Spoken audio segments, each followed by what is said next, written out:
Hello, I'm Emily and I'm going to show you how to make a homemade ice cream cake. Bake your cake and divide it into layers that are no more than 1 inch thick. I've baked 2 cake layers, which I'm dividing in half to make 4 layers in total.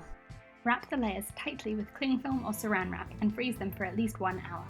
Take your ice cream out of the freezer and leave to thaw for 20 minutes. Meanwhile, line a cake pan with cling film or saran wrap. Place your first layer of cake in the pan. Once you can stir the ice cream, it's ready to go. Spread a layer onto the cake in the pan and then add another layer of cake. Pull the cling film or saran wrap out, working your way around the cake pan to make sure none gets stuck in the ice cream as it refreezes.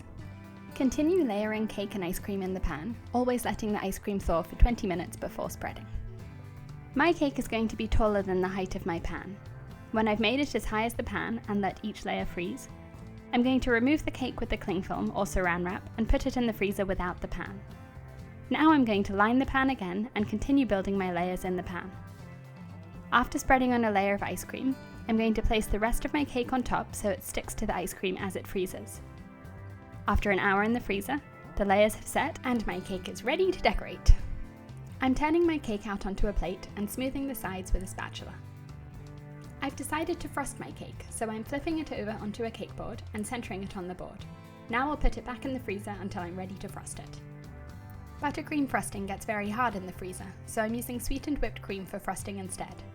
I'm mixing 2 cups of heavy whipping cream with 1/4 teaspoon of vanilla and 1 tablespoon of powdered sugar.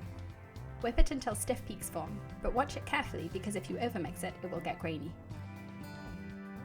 This doesn't look quite thick enough, so I'm going to beat it for a few more seconds, and that's perfect.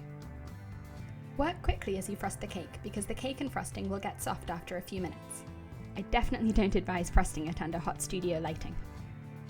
When you're happy with the frosting, put it back in the freezer for at least 2 hours to set. Add any details and freeze until serving. Ta-da!